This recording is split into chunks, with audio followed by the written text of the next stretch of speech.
Welcome to this session of Ask Strong Towns Anythings. And for our Strong Towns members, I wanted to provide you with an update that I shared in the 6-month member check-in that we just launched this past week.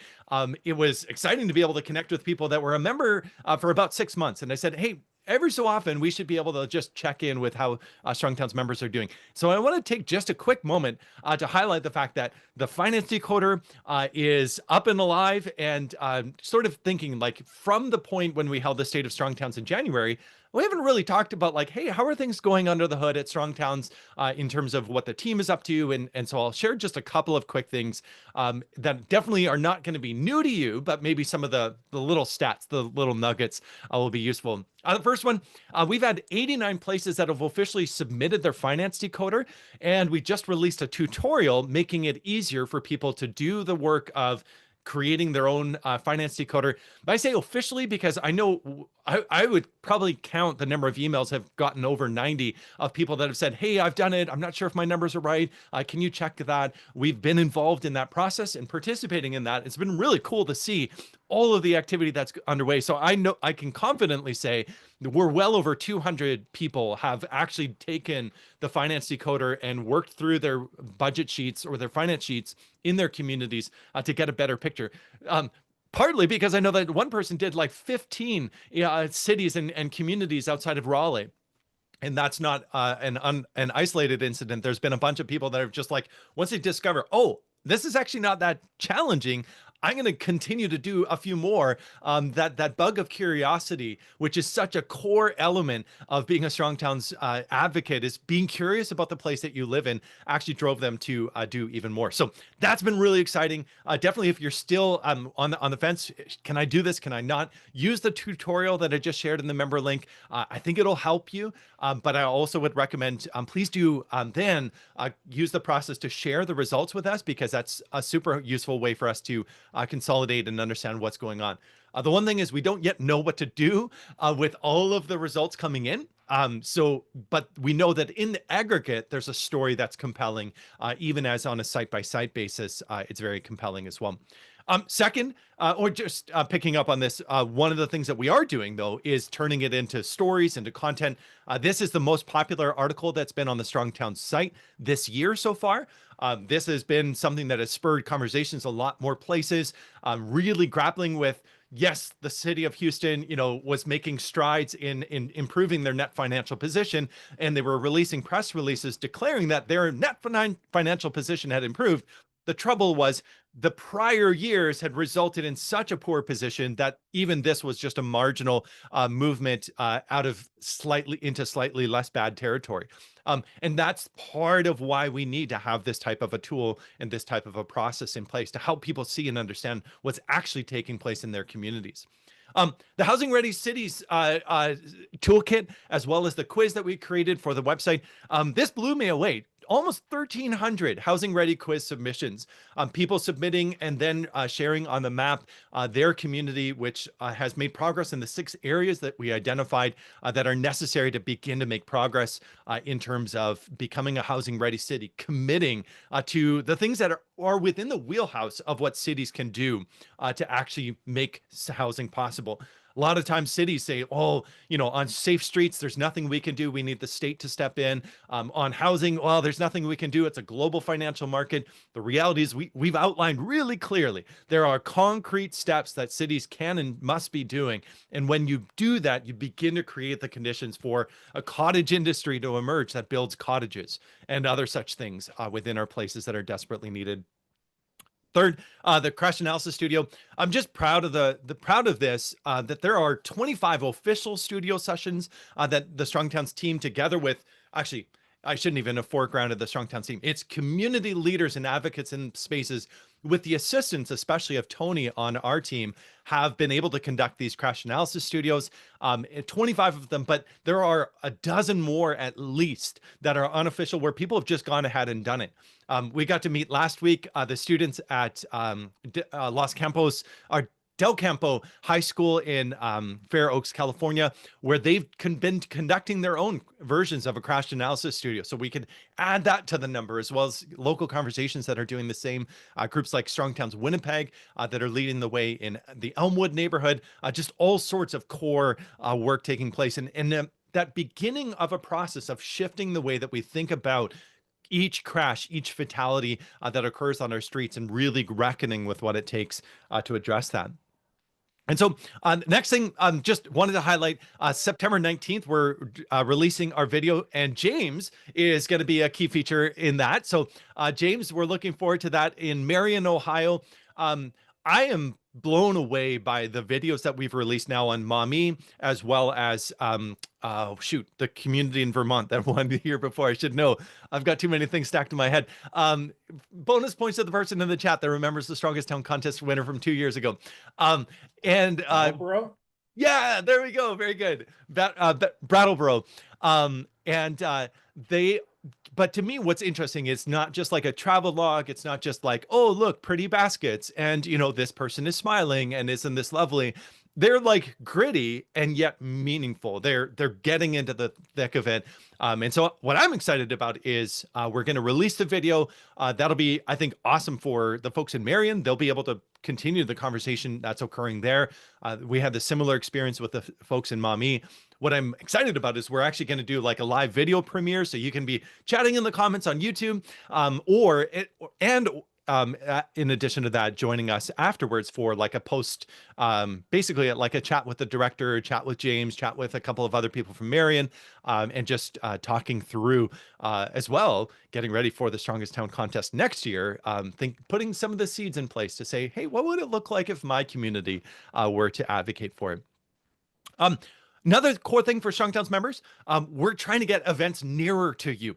Or maybe near to you. So, for example, the CivicCon conference is a collaboration with the group Center for Civic Engagement in Pensacola, and then Strong Towns is working with them. And this is helping us to say we can run a national gathering once a year. Next one's going to be in Fayetteville, Arkansas in May.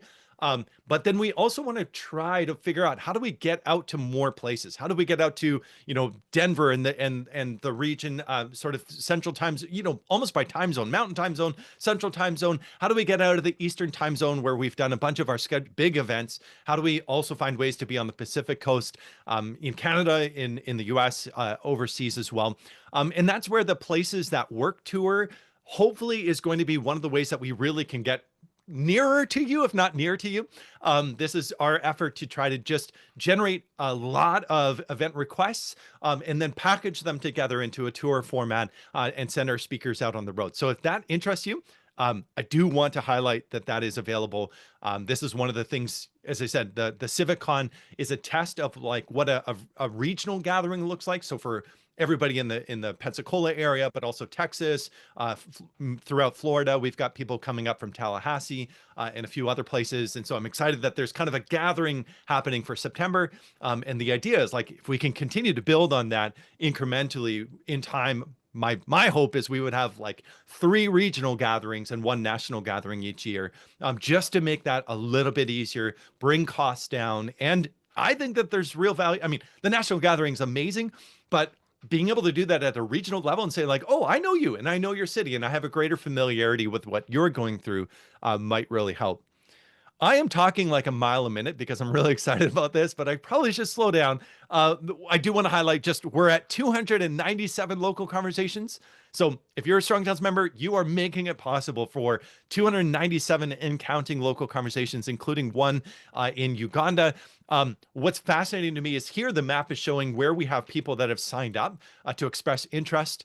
Just last night, I met Alberto, who lives in Caracas, Venezuela. He's looking to get a local conversation going in his community.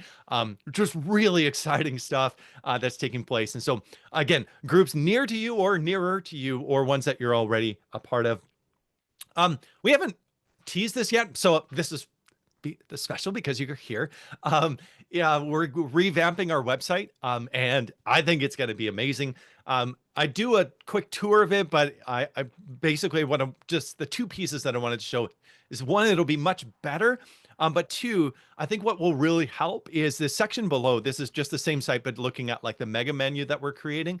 And it'll have a lot better resources of like, if somebody's like, I don't really understand strong towns, can you explain it? If you go to our current site, I will admit it's a little dicey if somebody's going to actually get the message that we want them to get or not. We're working at it, but we still, we've never quite gotten it right. Squarespace is the platform that we're building it on. They're not a sponsor, so I can say this. It's not great.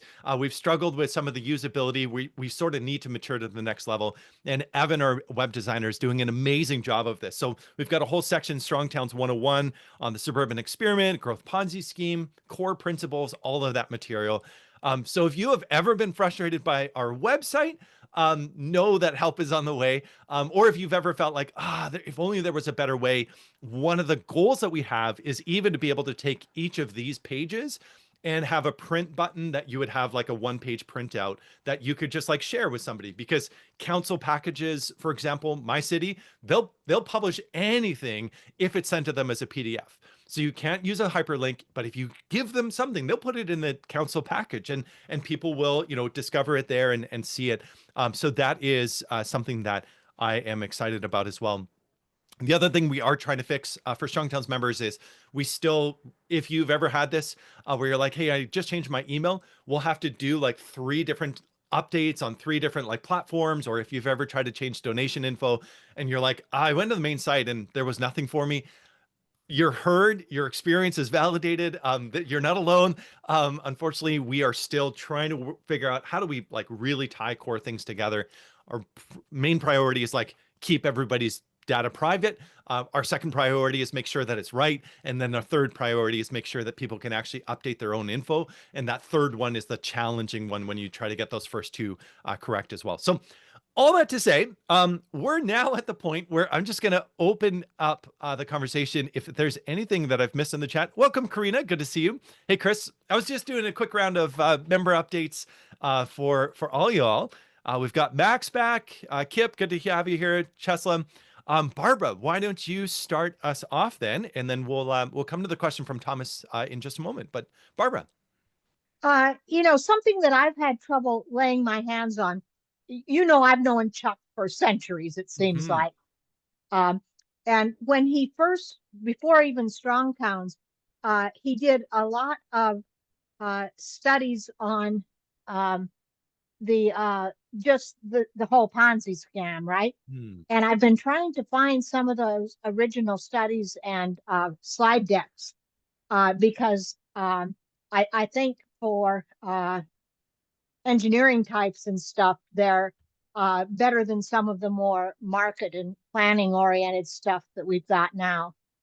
So if you could just have a spot for those, uh, it's the stuff he used to Yeah. show us in Houston. I don't know, Yeah. 10, 15, 20 years, a long time ago. Um, so I'd love to be able to lay my hands on those. Yeah. I made a note. I'll try to track that down. There, hopefully it's in our Strong Towns Dropbox, because I know that we've got presentations that go way, way, way back. And you're right, because there's that info at times, it just like it stands, right? It has the like enduring capacity of showing what are the long-term obligations that the community has created. We often go back to the Fayette or Lafayette, Louisiana, Urban 3 and Strong Towns collaboration that they did, where they actually were not only doing like how much property tax per acre or sales tax per acre are we getting, but also what is the cost per acre, which is a much deeper level of analysis that's required and a lot more data cleanup. But that study has like paid for its weight in gold, because it allowed us to really confidently outline here was a development pattern that worked for your city. When you began to gradually and then rapidly expand horizontally, that's when things began to break down. And that's the contrast there. So I will try to track that down. Thanks for the note about Houston as well. I'll look for that one in particular, see if I can find that, because that'll Yeah, be useful. I know he did presentations there way back in the dark ages. And Yeah. if you want to just contact me, and I'll look happy to look through some of them and see if I can find the ones Cool. I was Yeah. looking for. Hmm. Yeah. No, I love that. That's great. Thanks. Yeah. Nice to see you as well. I'm glad you're here today. Any other like burning questions, either from what I shared or else we'll go into Thomas's question about obstacles to common sense standards. But anything that you came prepared with? And I always say, as an extrovert, I can only handle about half a second of silence. So, no,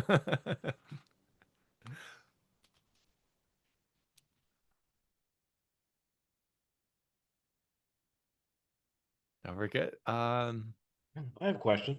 Yeah, jump in. Yeah, sir. So I know a couple months back, it's hard to keep track, when we had a meeting about you reached out to the LC leaders for some of our feedback.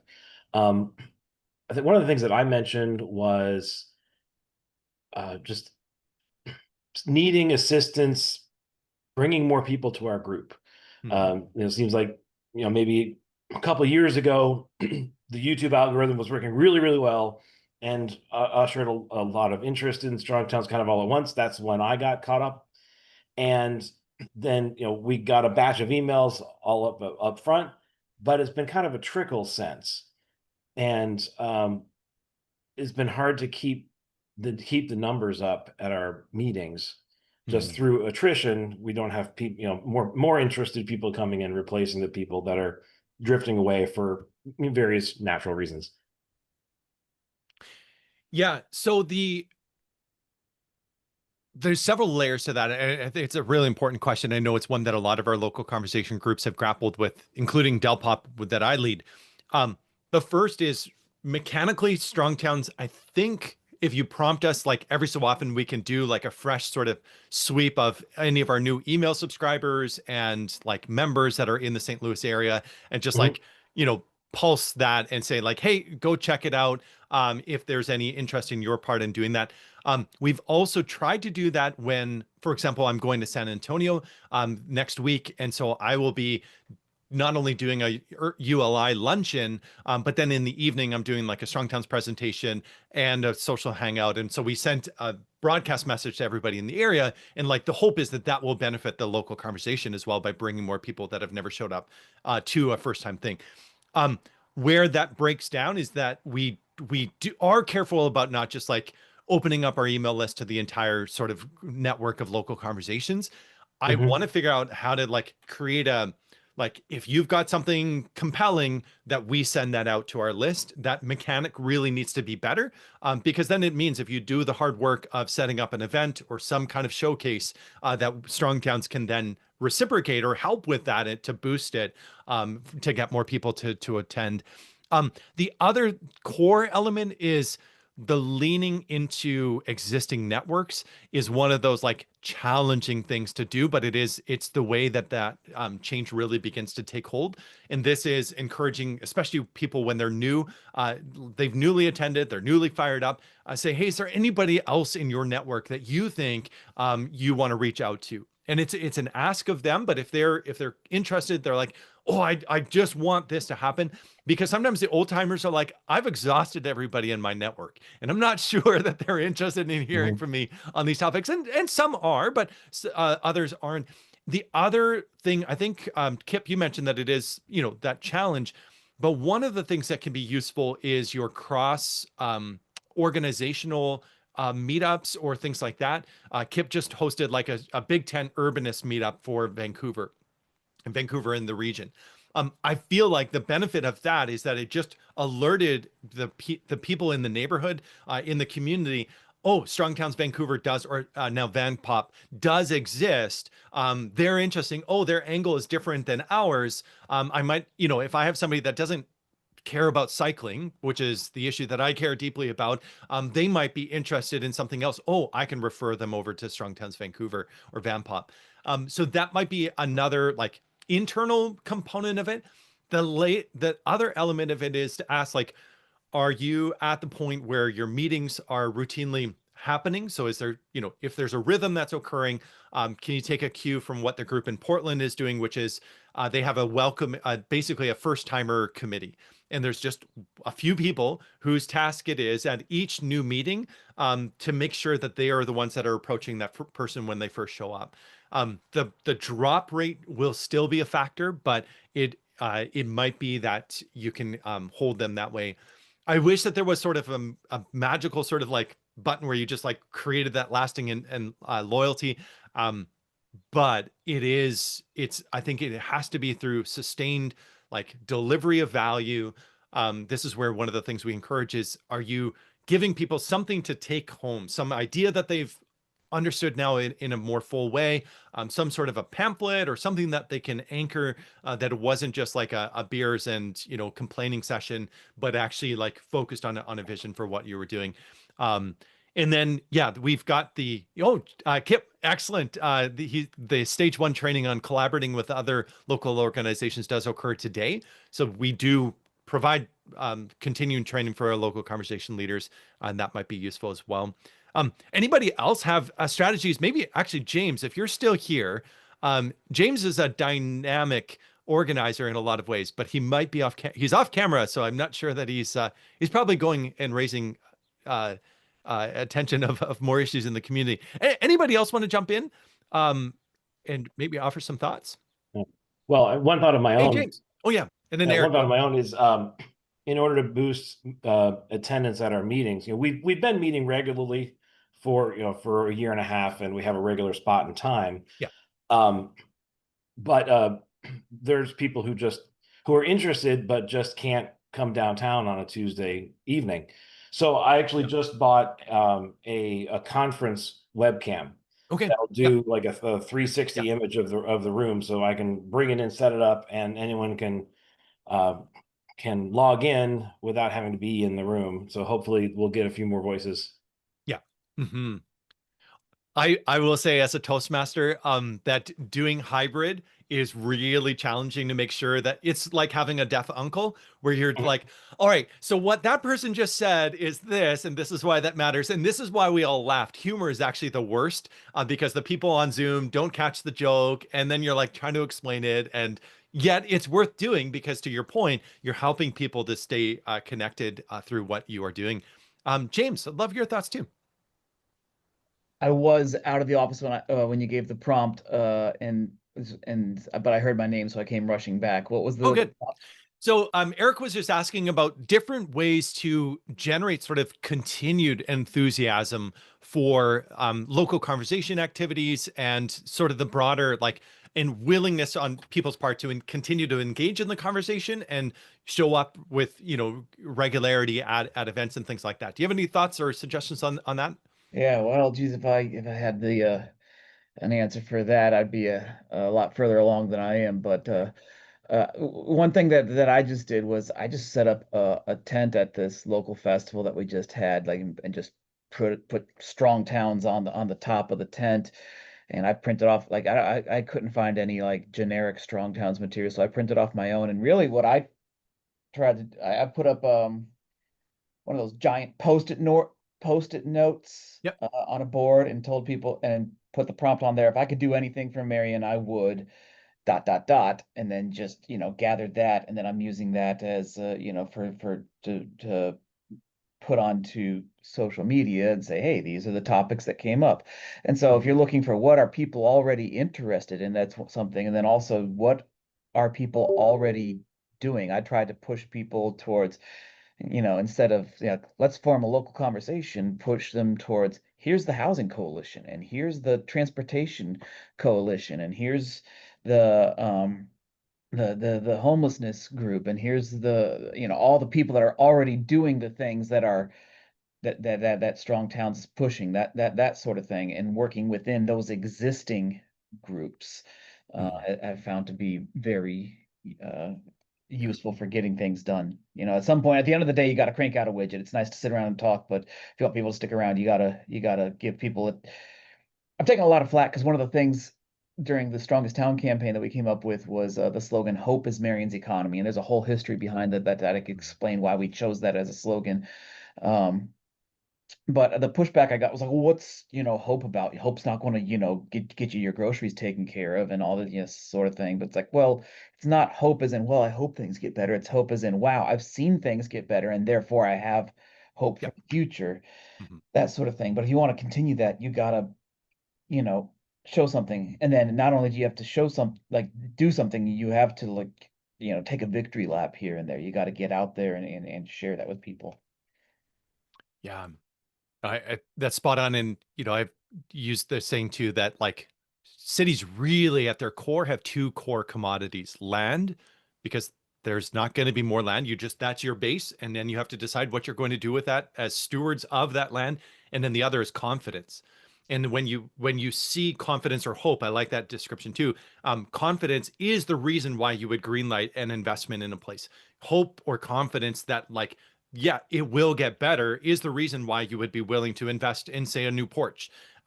Even though your neighbor's house isn't fixed up yet, if you have any confidence that like your street is slowly going to increase in value, you're going to do those small things, and you need those initial leaders. But that will make the difference.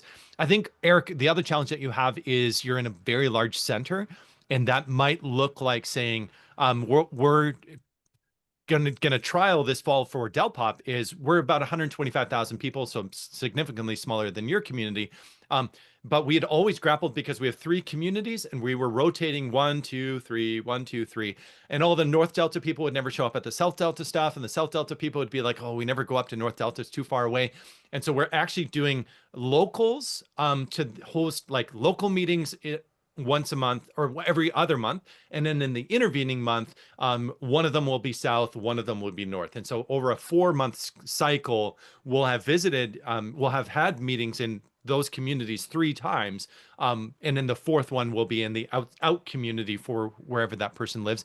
That I'm hoping will help us, because it definitely has we've almost created 2 groups. I can go up to North Delta, I meet the people up there, and then I don't see them at the South Delta group, and the South Delta folks like just don't connect. And so trying to figure out how do we sustain that and kind of work around that challenge as well. So some of our larger cities, that's definitely something to consider in as well.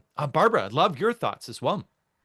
Um, I've actually done a lot of work with remote. I'll have to say, well, I've been in Houston for years. Now I'm up near Madison, which is a bit smaller, but it still has the problem of, uh, most of us are sort of affluent, so we're in either the east or the west affluent area, and we don't want to drive across town because it's a half an hour drive on a good time, at a good time, right? But one of the things that and business I have done very successfully is actually to have 2 simultaneous locations linked by a video. Okay. Yeah. And that way you can move back and forth. The local group can chat about things. You need a facilitator who does nothing but work the interactions between the group, not a presenter, not a thing. But it actually has been very successful, much more successful than when we got into the COVID of having people call in from home. It just worked better when we had 2 or 3 groups that work together as a group. So I'd suggest thinking about that, because getting groups together in a location that's more than 15 minutes to get across town is just a major problem these days. That's a fantastic suggestion. I've never thought about doing it that way, and yet like my mind immediately goes to like my favorite soccer club here in Vancouver. They host viewing parties that are within 15 minutes of where people live, and you don't have to go down to a single location. You go to the one that's nearest to you, and then you get that energy because you're all doing the same thing together. We're watching the match, but we're doing it in a group setting. And then if you have the ability to like port the experience of one place over to the other and like make that work, that's really interesting. I've never thought to do that, and I like that for maybe our north south meetups even. Hey, you go, be on your own. We'll do some group activity together where we share things together. Maybe that's the educational component of it, and then we break out into the more like social time as well as we go. So so I'll volunteer if anybody like to try it and needs an experienced person to help them set it up and maybe facilitate the first one. I'll give you my email I know Cool. you know who I am, but I'll give everybody my email. Yeah, And that's great. If you want to post it in the chat, then people yep, can share that. That's awesome. Yeah. it's definitely a way to go. Yeah. James, I appreciate your comment too, that I've joined the groups that are pertinent to me, tried to funnel people to the groups they would be interested in, as opposed to creating another group, because they would suffer from, I've never come across this STP, same 10 people problem, but that's clever and definitely a real thing. And that is something that our group, even before we started, we did reach out to couple of the advocacy organizations and said, should we just join you? And because their focus was quite niche, they said, no, it would be good if you did like general housing and land use advocacy, and we can keep our focus. But then I ended up joining the board of that organization and helping and assisting them. It was a challenge to manage it with all of the time requirements, but I shouldn't be complaining. Yeah, Barbara, more thoughts. Um, the other thing, it's not a strong towns group, but when Houston started an organization, and we immediately noticed that we all had 10 groups that we were in, we stepped back and started looking at doing some consolidation among the groups, passing information back and forth. And for example, getting political attention.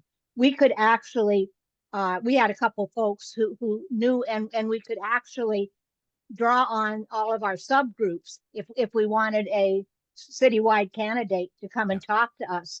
We draw on 10 subgroups, which was not 20 people each, but 100 people, and they would come. So and there's a big need for that coordination activity in our space. We're all off doing our own thing. I can remember an environmental thing, and there were these ladies who just wanted to beautify the esplanades. And we're all sort of going, wow, a great thing to do, except, it doesn't do food for us. It does, the other 1,000 things that we thought should be done. It was just so niche. And yet when we needed folks to come out and work on a bigger one, some of them would show up there. And if we needed some support for other projects, we with the city, we'd support each other. So we didn't have 20 people doing it. We'd have 100 people from various organizations. Yeah. So think about doing that coordination of your organizations, know who's doing what, distribute it for other people. Yeah. It's a great suggestion, and it echoes something that the group in Winnipeg, Reimagine Elmwood, they're related, or they're linked with Strong Towns Winnipeg, but it's the Reimagine Elmwood Coalition. And one of the things that their board members instilled as a discipline for themselves was when another person in the community said, hey, Reimagine Elmwood should do X, Y, or Z, their response would be, are you prepared to lead that effort? And actually, many times people would say, you know what? I've never thought to do that, but yeah, I'm willing to take it on. And you do have to grapple a little bit with people's varying levels of ability to coordinate things. And, they might get, down a garden path a little ways and realize, oh, we've made a mistake. But Eric, that might be one of those things that you say when someone says someone should, to say, that's a great idea. Are you prepared to help lead that? I saw that in our group. I've shared the story before, but someone that was coming, and I noticed that they had a geography background as an undergrad student. I said, can you do a presentation on the housing plan that our city has released? The good, the bad, and the ugly. Just left it, pretty wide open for them. Another person that said, hey, we should do something about cycling. I said, perfect. Are you willing to do that work? And they did the work of mapping out what an alternate cycling route would be and why that would be beneficial for the community as a transportation choice. And so that can sometimes be that level of agency or involvement that can trigger people to say, oh, I need to do it. The other thing to consider is there an entry point and an off ramp? Is there a way? Is it just like, I for now and always have, I've slit my wrist so that way there's blood that I can sign with my blood oath, that I'll always be part of this group? Or is there a sense that, like, for the next 4 months, we're doing a campaign? Our most significant successes as a local conversation group have been when we had a very defined end goal, which is normally a council vote. And so it was our campaign, yes, for Ladner Village. And we were just pushing for Ladner Village for the changes that were proposed, as modest as they were, for them to at least get over the finish line. And what it let people do is they engaged with us for a while, and then they dropped off. One of the challenges that we actually have is that we've had a fairly like consensus-based council. They've been doing some really good stuff, which means we have very little to like push for, and we haven't been like called out. So that might be one of those like things. Maybe St. Louis is a little bit different, where there are like clearly things that need to get done, and like there's just not a political consensus to make it happen. That might be where you then like craft a campaign, but think like, what is the end point? It can't just be persistent. If necessary, you could do a 2.0 at some point, but is there something that like allows people to know, oh, this is just me signing up for something through the fall, but then I don't have to worry if I want to go, to St. Augustine, Florida for my winter retreat. Like, I don't need to worry. Karina will be fine. I won't have to work on the beach. Like, I'll be all set. That is something to consider as well. And at Strong Towns, we've actually tried to weave that in now, using more of a seasons approach, so that there's a season in which the Strong Towns content and campaigns are focused on parking, then the finance decoder, then housing. So we're about to ramp up again with housing, and you'll see more content coming out about that towards the end of September, because we recognize we couldn't keep people's attention on all of the stuff all of the time, and that might be something to grapple with as well. Norm, I also noted that in the comments, there was a comment about people who were had jobs with agencies or organizations that didn't like what we're saying, because it would, and we have that problem around here in spades. You're getting paid to do something differently, right? And Yeah. the old saying, you can't get a man to understand something if his paycheck depends on something else. Yeah. So we might also do some thinking about what we can do to give them cover, what we can do Yes. to make it and nowadays with all of the political polarization, they're going to get it from both sides. If they try to do something sane. We're not ideologues. We're just talking about doing sane things. Only both nutcase endpoints these days aren't very happy with people who are just talk about, let's do something sane and practical, right? Yeah. So how do we give them cover? What could we do to help them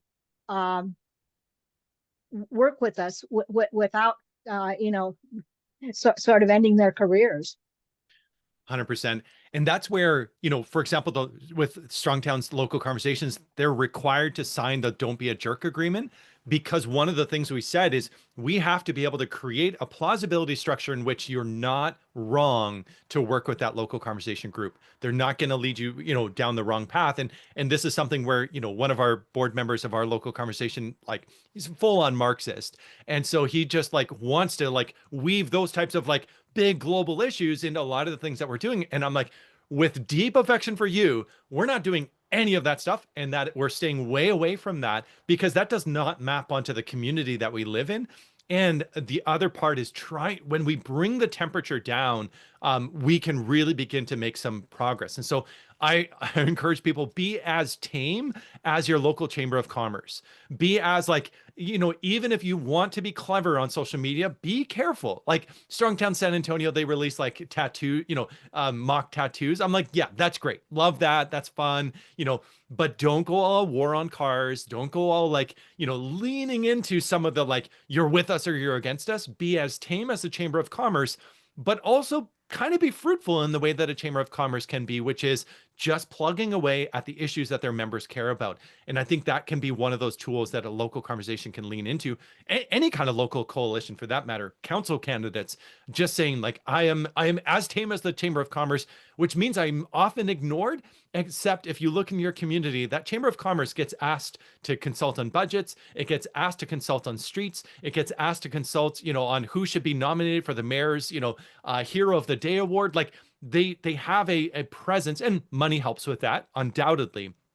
But there's also a method there of not being this like shiny object that actually repulses as many people as it attracts, which I feel is very consistent with like the Strong Towns approach. And the last element too that Barbara, your comments remind me of is Chuck wrote an article, I'll link to it, called "The Cost of an Extra Foot."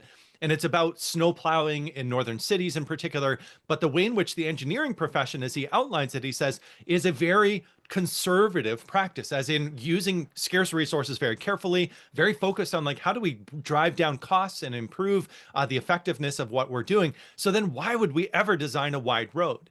And it's an interesting way of using the core values of an engineer to then message to them that something about what you're doing is off.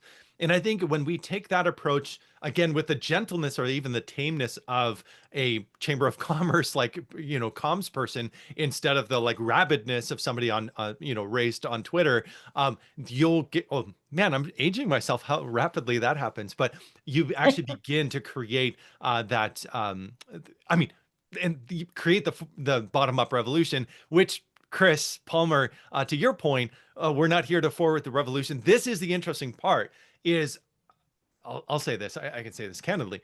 I've always grappled with like the language of bottom up revolution. Like I get the idea of like resurgence or renaissance, but like revolution is like on the one hand, man the barricades, take up the torch, but then like immediately like put it down, like find ways to be in your community, like doing those types of things, because it is at the local level that we can make that change happen. So I've always felt that there was, I mean, I'm not disputing that there is a need for a revolution, but it's a paradigm shift, which just is not as a bottom up paradigm shift for North America. Like maybe doesn't have the quite zip to it. So yeah, great comment though. There's also the what's in it for them, and Yes. sometimes we think of it as us and them, right? And more these days, and so and I'll tell you, I've been a few of them around here where guillotines was probably too good for the guy. Yeah. Yeah, including one of my local congressmen. Mm. But that's not, it's not going to produce what we want, which is real innovation, practical solutions. We don't want our ideologies. We want our cities to be better places. We want our towns to be better places, right? And if we can do that by giving them things that they need and want, understanding their points of view, instead of thinking that they're, and some of them might be evil people that we need to beat down, we may get some pleasant surprises. Mm-hmm. Mm-hmm. Because some of them are simply locked into their boss, their fundraiser people are forcing them to do things they wouldn't normally do. And if we can give them a way out, if we can, I like your approach of we need to look at as plain vanilla as the Chamber of Commerce. Basically, this is from really old days. A friend of mine said to me, "Gosh, you must be the most radical person I know in a three-piece suit." And I think that's what we need to think of ourselves as. Mm-hmm. We can be as radical as we need to, but we don't want to be alienated. All of that mid 40% of Americans who is just tired of the nutcases. They just are. And so we don't want to be that vision. We want to be the people that are saying, hey, let's fix this. Just fixing the bus stops is a perfect example of the sort of vision that we want to put out there. Yeah. And it is challenging, for example, fixing the existing bus stops, but then advocating, can we have bus lines be extended a little bit further with better frequency? And some of the pushback will come from neighborhoods that say, well, we don't want bus stops because they bring crime. And so do not expand the route, do not add transit, because transit is the thorn in the side of any like community that would otherwise be healthy, but now has, and you're like, whoa, and I always find there's a moment in which you can say, can we just have a side conversation about like some of the big leaps that you're making here, but also what, to your point, Barbara, like what do you value? So if you value a strong, healthy, vibrant neighborhood that isn't choked by traffic or plagued by crime, all right, that's the conversation we can have, but it doesn't start with or end with whether or not you have transit service to your neighborhood. Now, there is always, I feel like there are times where I've seen in some spaces where it's like, okay, you're seeing a problem, but you can't be right about that problem because that problem doesn't exist. No, genuinely affirm the real problem that somebody is identifying. The trouble is they're not always correct in like the source of it. So yes, there's a problem of crime in our neighborhood. What is the source? It isn't renters. Because I can point to the number of people that are homeowners in, but you can get into this situation where it quickly can spiral in that way. Um, I want And to we pivot need to oh, really, yeah. I'm going to say, we need to support our neighbors who say that we need to consider crime a major issue. We see these fake statistics that crime is going down, but then when you follow them, you discover that they've decided they didn't need to report that Right. as a crime, right? They decided not to arrest the guy who pushed the little old lady off the sidewalk, right? I mean, just all sorts of things. So it's and particularly with elderly and children in a neighborhood, people worry about safety. So we need to answer the question of how do we work with them? And maybe Strong Towns needs to think more about that. It's now becoming a major issue, right? Mm-hmm. Yeah. Across Yeah. the country, people are becoming more and more worried about it, and some of it is real, and some of it is not real, right? Yeah. And so understanding what's causing it in each individual neighborhood, we just need to give it attention. It's a real problem, and you can't have a strong town if old ladies are afraid to go shopping. Right. Yeah. And however that perception of vulnerability has emerged, it surreptitiously disables them or surreptitiously drives them away from being able to be a full participant in this. And that can be Right. because the streets aren't safe because of vehicles, or the streets aren't safe because of, people doing bad things.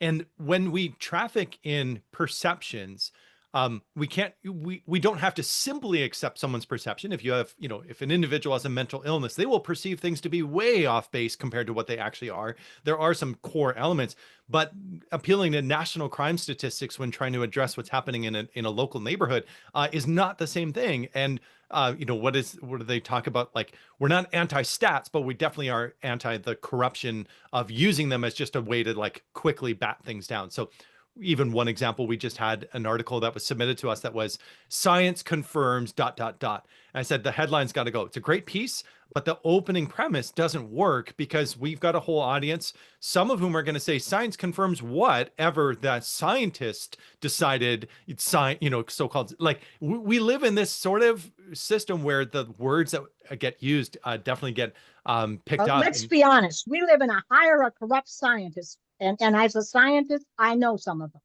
Yeah. They will be willing to give you any result you're willing to pay for. And it's, as a scientist, I'm embarrassed every time I read one of those articles. So we need to be aware whenever we hear to follow the science.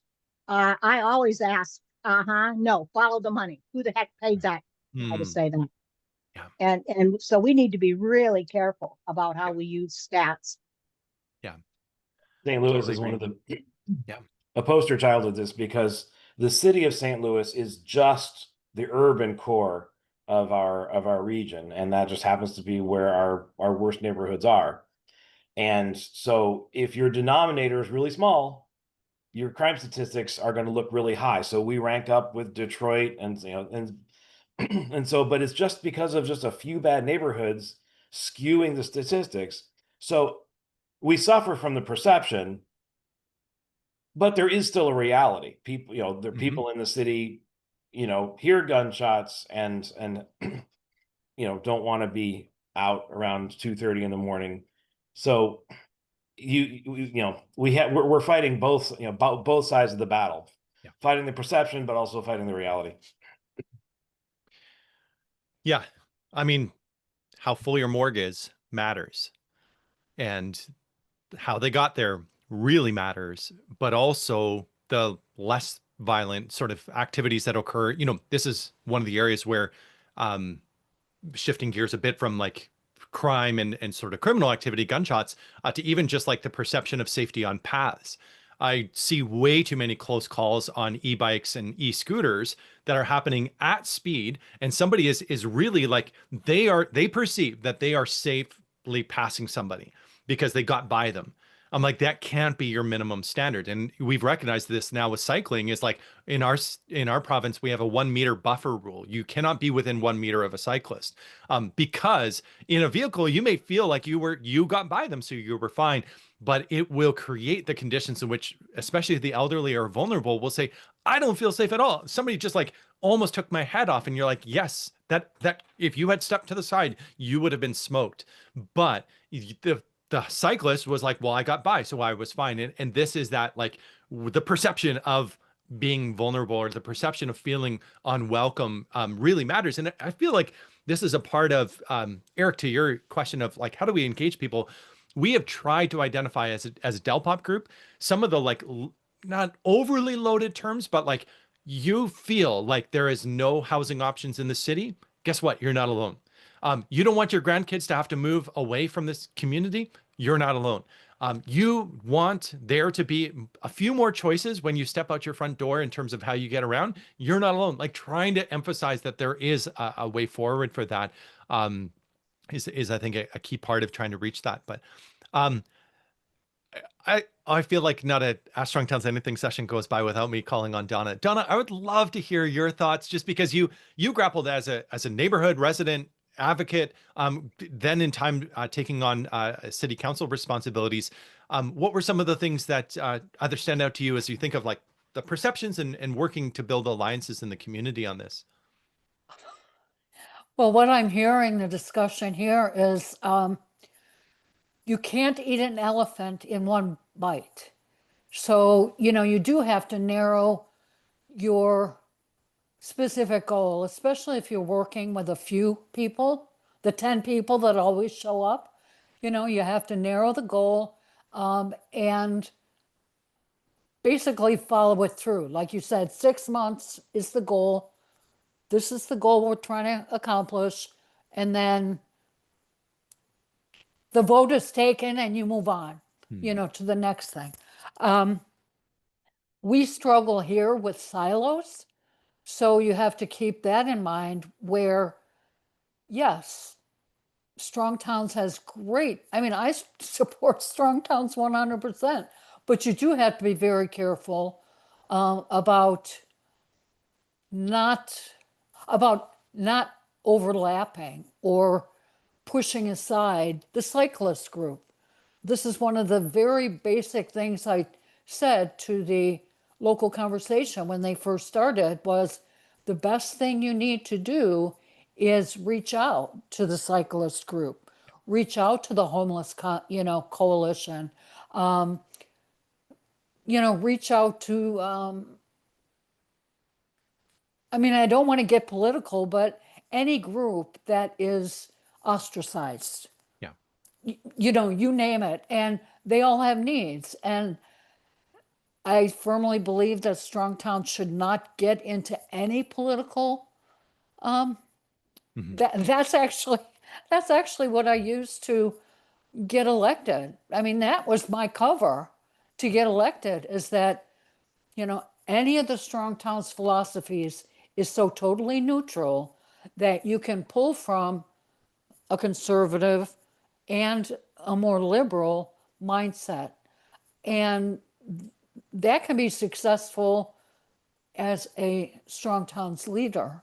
I can relate. I don't know if you were identifying our local conversation with the Marxist, because that has been an issue, in my opinion. I kind of stay away from that. I just say, let's not turn this into political football. But yeah, the neutrality of the philosophy of Strong Towns is the most important thing. You don't have to get tied up with specific arguments or specific issues. If the issue fits the basic Strong Towns philosophy, then it's a good thing. Yeah. That's my soapbox. Yeah. No, I love that. And I linked in the chat as well an article on where Strong Towns fits on the political spectrum by Blake Pagankoff. He's a political science professor and writer. And I would definitely recommend it. I mean, on the theme for today, which has turned into a full discussion of this, which I love, because he says when we think just on a left to right spectrum, we actually begin to really miss something core about the method of change that each various board tries to, or each organization or entity tries to work with. And so he also creates the horizontal line. I failed stats class, so bear with me. And it's basically from like how top down it is to how like bottom up it is, and then plotting out where different groups or different organizations are, and really anchoring Strong Towns to say like it's not going to be left to right. It's actually going to be like anything that can advance things from a bottom up perspective is going to be essential. Whereas, you know, he mentions like engineering firms or state boards are very much in the like top down, like take instruction, dispatch that destruction, dispatch that destruction might be a Freudian slip. Create the conditions in which you get the thing you need and then just make it happen is very different from a bottom up approach that's a lot more iterative, tactical as you go along. The other consideration, Eric, is again, just picking up the original question on like how to generate these types of activities. One strategy I've tried to deploy with our group is to avoid decision fatigue. And so that means trying to be as rapid as possible about making decisions. Venue, just pick a venue. If there's not a venue, let's make sure we've got the backup. Let's just go. Date, we're not going to pick the date that works for everybody. We're just going to pick the date that works. And then we're going to just like plunge ahead. Topic, let's try to like identify it early and then learn from that process and be like, well, the next time, you know, that time didn't go perfectly well, but let's move ahead. And the trouble with decision fatigue for group leaders in particular is you're like, oh, what do we call it? What do we go through? And at times, especially in a volunteer capacity, I've sat in way too many board meetings on groups that I've been a part of where we spent so much time on little details that we could have just made a quick decision on and moved ahead. I know some of that is temperament and personality, but some of it also is trying to avoid the like trap of just getting tired talking about little details and missing the opportunity to just like either relax, be like, all right, we're done, let's move on, or dive into bigger things as well. So that's definitely something to consider. But we're at the top of the hour. I didn't even get to ask my question that I was really looking forward to. We'll try to bring this back for next week. Someone asked, they are leading a university seminar coming up. And so he said, I'm hoping it incorporates Strong Towns content. And so if you know of Strong Towns content that you wish that you had read as a high school student or as an undergrad student or as a postdoc, whatever level of education you worked your way through, if you have any suggestions, definitely pass them on to me. I will then pass them on to Greg as well. We might take this up next week as well, just if you want to give thought to it. But if there's something where you're like, oh, this is like core to what Strong Towns has meant for me, that might make it an article. I will confess, I think I've said articles on the Strong Towns site, probably well over 70 of them are my favorite, which probably raises questions about whether or not they're actually my favorite or just one of many of my favorites. But if you know of other things that you're like, oh, this was a real like deal breaker for me or really sealed it for me, definitely help with that as well. And highlighting just Barbara, to close out as we wrap up here at the top of the hour, you're not stuck with the last decision. Think of them as a pilot project. Learn from what works and what doesn't, just like fail fast, fail often. Love that. What a great way to wrap up our session together. Thanks, everybody, for watching this session of Ask Strong Towns Anything, and for those that are in the audience today for being part of what we're doing together today. And thank you.